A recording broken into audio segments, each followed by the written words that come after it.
Warning: Lawless is a podcast exploring crimes that can be explicit in nature. Listener discretion is advised.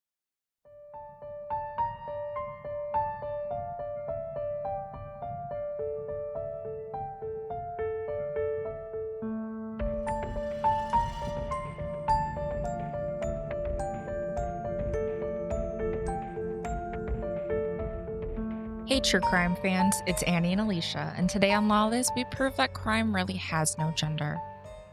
When you think about cocaine drug lords in Miami, the mind automatically jumps to either Scarface or Pablo Escobar. Basically a middle-aged man with dark greasy hair. Boy, does our Cocaine Cowgirl prove that stereotype wrong. Let us introduce to you the real La Madrina, Griselda Blanco. Any good story about drug lords will include trigger warnings like drug abuse and violent murder.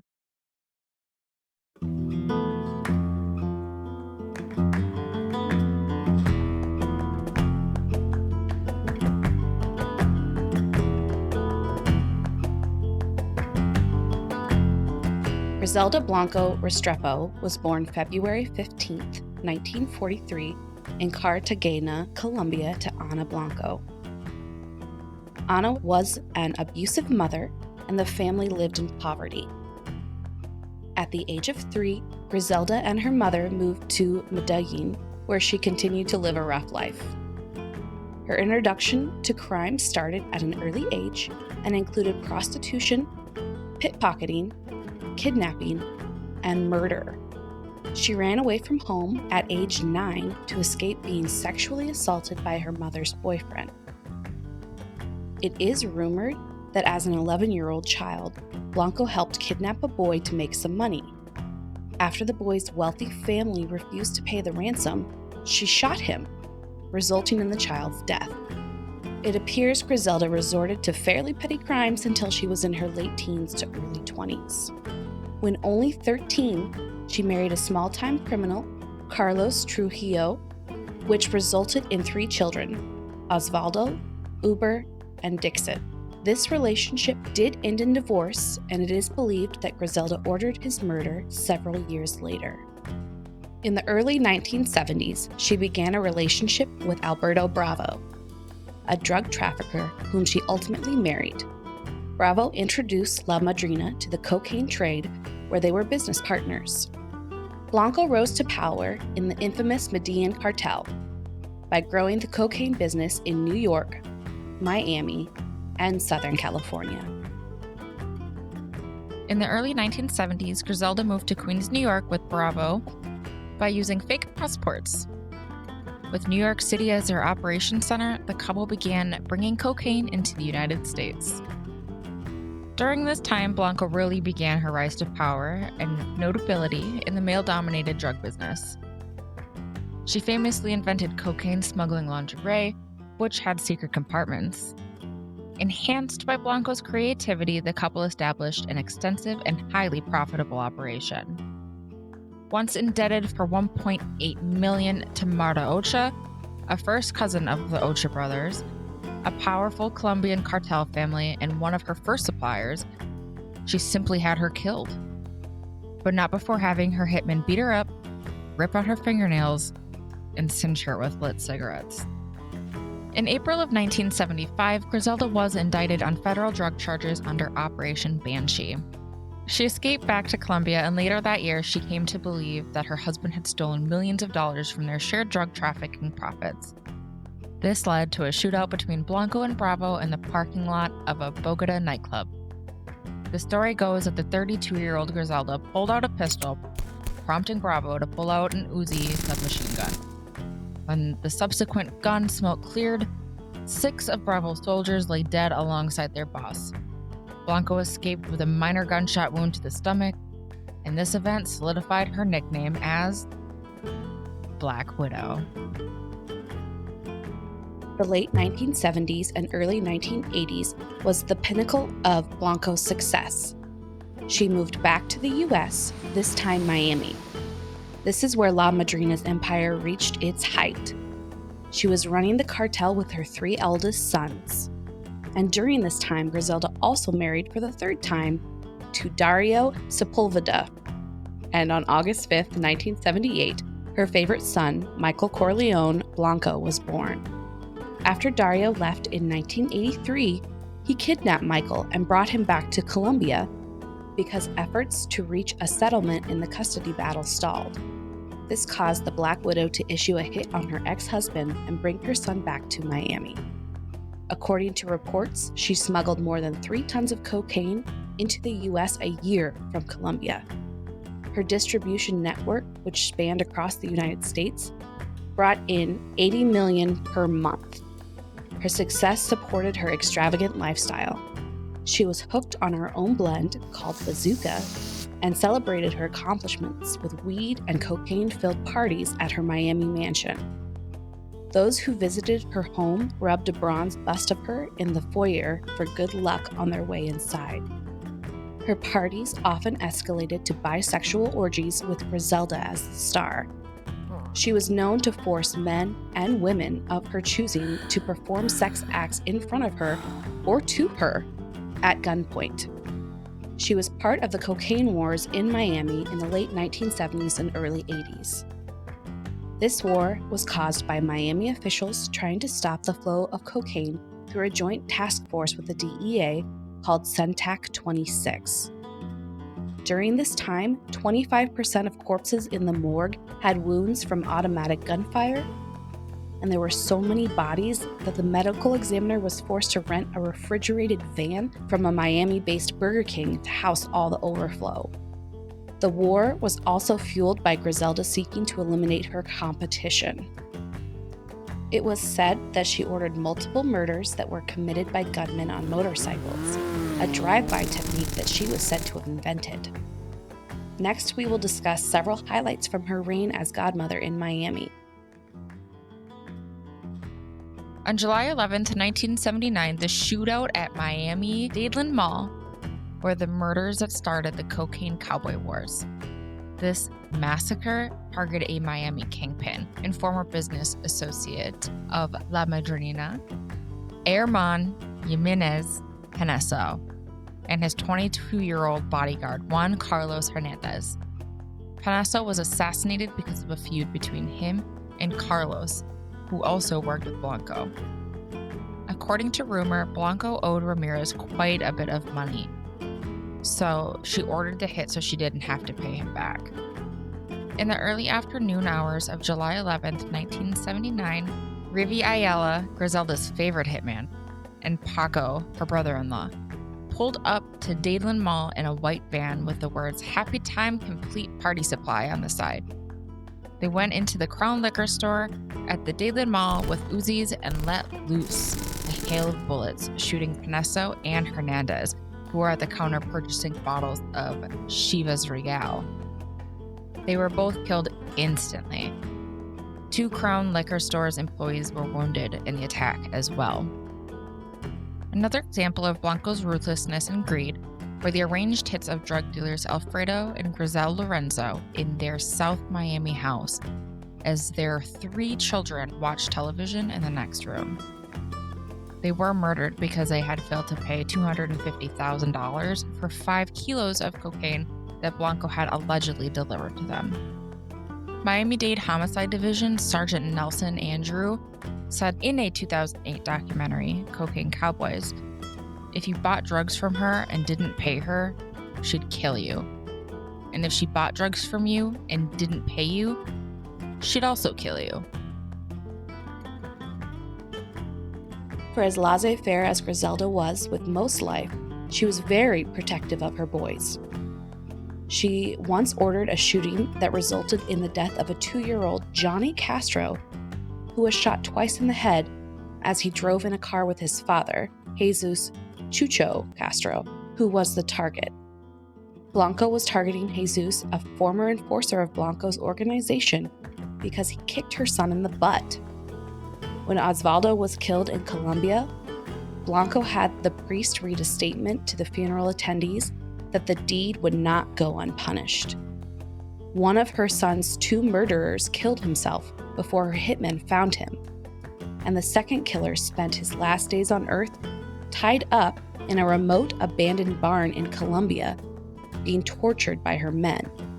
He eventually died after they shoved a white-hot screwdriver up his nose. Her and her family's lifestyle led to the death of her 3 oldest sons, and after multiple attempts on her life, Blanco relocated her business to California in 1984.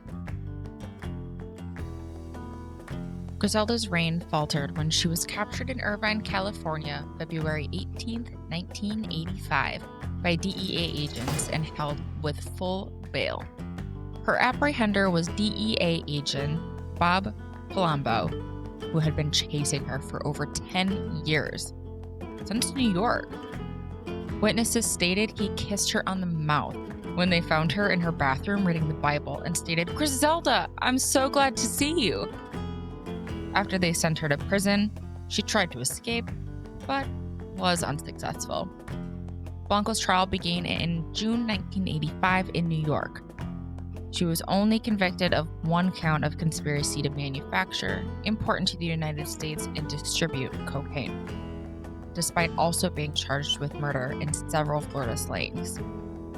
She was sentenced to 15 years behind bars. In 1994, the Miami-Dade State Attorney's Office finally obtained enough evidence to indict Blanco for 3 murders, and she was transferred to Miami.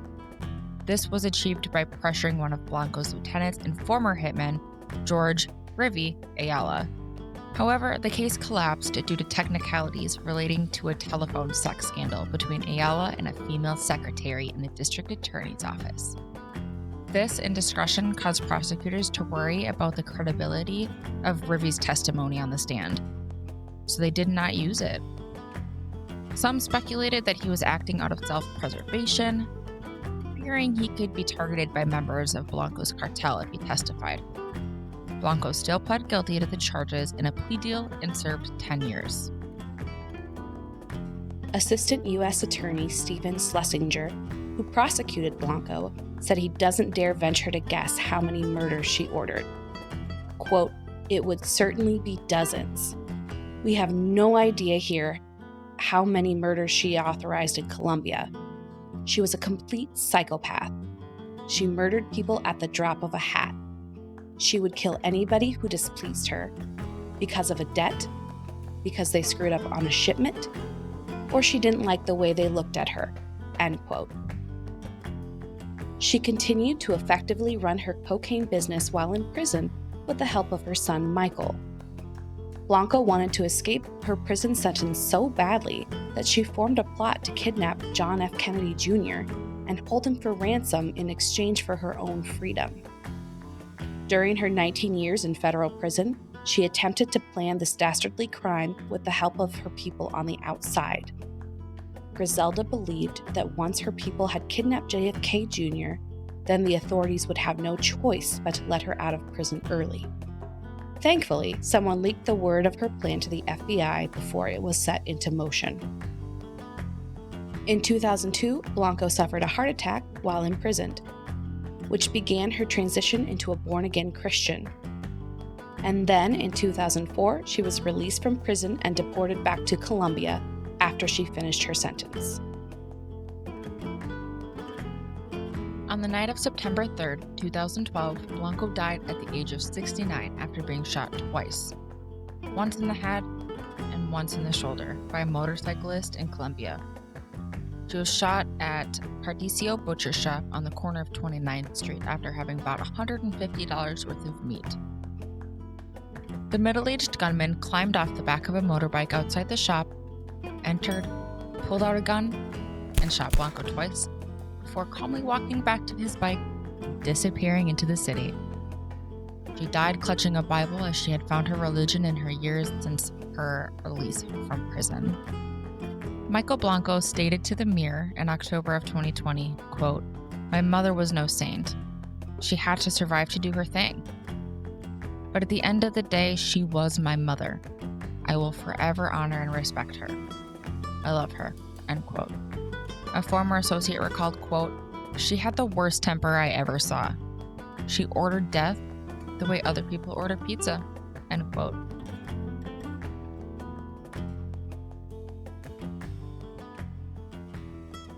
And there we have it, yo.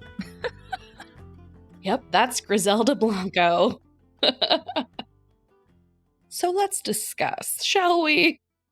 Yeah, let's talk about Miss Blanco. That was quite the story. Some of the stuff I didn't know, some of that stuff I did know, but altogether, she was pretty wild and beautiful.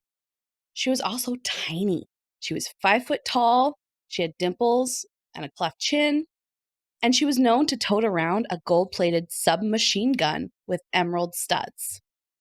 In order to evade any sort of detection or to get away from police, she could easily add or lose weight up to 30 pounds and had many disguises. So she knew what she was about.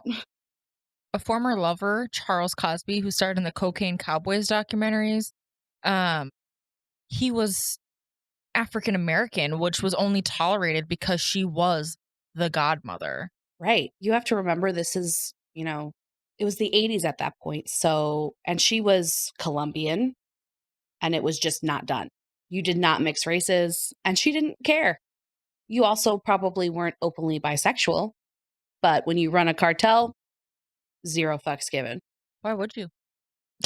Why would you? All the orgies. All the orgies.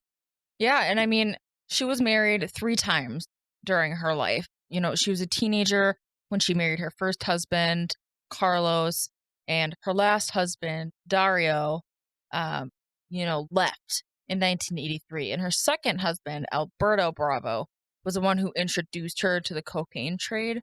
And because she either ordered the hit or reportedly killed her husband, so that's how she earned the one of the famous names that she has of Black Widow. Oh, there's no reporting. She straight up murdered Alberto Bravo. Like, she was by herself, if the rumors are true. And she took down him and 6 of his associates and got out with basically a flesh wound to her stomach. And you don't mess with her because her final husband, Dario, when he left, he took her son, and her favorite son at that, Michael Corleone, who she named after the Godfather movies, by the way. And she was having none of that. She's like, you think you can escape to Colombia? Think again. Right. One of the things that I absolutely love about GB here is that, like we had said in the intro, when you think of drug lords, you think of people like Pablo Escobar. But she was up and running her huge $80 million a month drug cartel before Pablo Escobar became a thing. Right. And there are different stories about whether they were enemies or if she was a mentor to him. I even read one article that indicated that they were lovers, according to her found diaries. But, I mean, they knew each other, obviously, but she was around before him.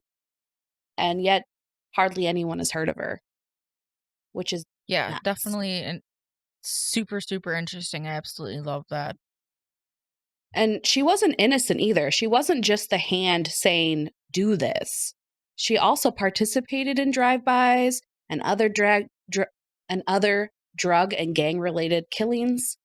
And there's conservative estimates that she was responsible for 40 deaths, but others have that number much, much higher. Up to 250 plus victims were done in either on her order or by herself. So her hands were not clean by any means. No, and one thing that I absolutely think is super cool, even if it shouldn't be, is that she pioneered the assassination technique that killed her, the ride-by motorcycle hit. So that pegs me to think like, okay, she, allegedly created the drive-by, right? So like, think about all of the drive-by shootings since, that happened through now. Like, that's all because Griselda had this idea to have her guys on motorbikes run by with Uzis and shoot people. That pissed her off.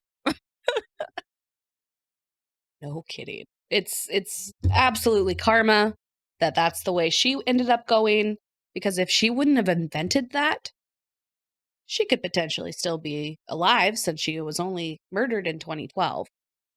And she was very smart, very creative. We talked about how she invented the lingerie in order to smuggle so much cocaine into the United States. She actually switched from marijuana to cocaine because it was easier to smuggle in. It wasn't as bulky because it was a powder. So, Yeah. I mean, without these inventions, who knows where the drug world would be in the United States? And while she may not be super known to the world, she has been mentioned in a multitude of rap songs, twice by Nicki Minaj. She was featured in TV shows like one you and I watched just last night. These guys, it won't be just last night, but to us, just last night, Drunk History, where she was portrayed by Maya Rudolph. And that was fantastically portrayed. And then she's been the focus of 3 movies where she's been portrayed by Catherine Zeta-Jones and Catalina Sandino Marina. And then also the HBO movie that's currently in development. It's been in 2016. Where Blanco will be played by J-Lo. Yeah, I was just looking into that movie to see if there are any updates. Sounds like good old Michael Corleone is on board, but is mad that J-Lo won't return his calls to talk about his mom.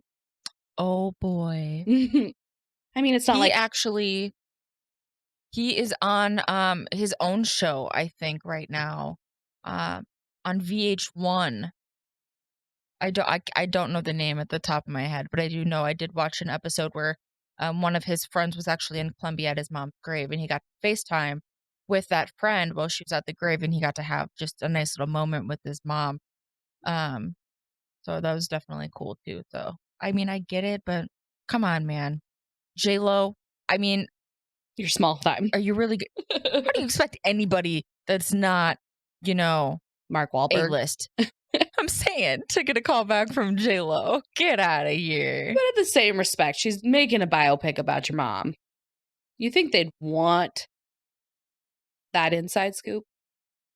But yeah, I mean, while he was growing up, she was throwing these extravagant parties, and he was just running around, with a contact high because of all the marijuana being smoked at these parties. And by the time he was, old enough to help, she was already in prison. So, I mean, how much could he really know? Right. Absolutely. All right. So that was Griselda Blanco. Don't forget to follow us on social media, like Twitter, Facebook, and Instagram at LawlessTC. We also have a Patreon with several tiers if you would like to join that and help us keep this podcast afloat. And you can add us with any questions, guesses on who the next criminal will be, or suggestions for future episodes, and we may give you a shout out during our next episode. Tune in next time as we delve into another curvaceous criminal. This has been Lawless. Remember, crime has no gender, so why let men have all the fun?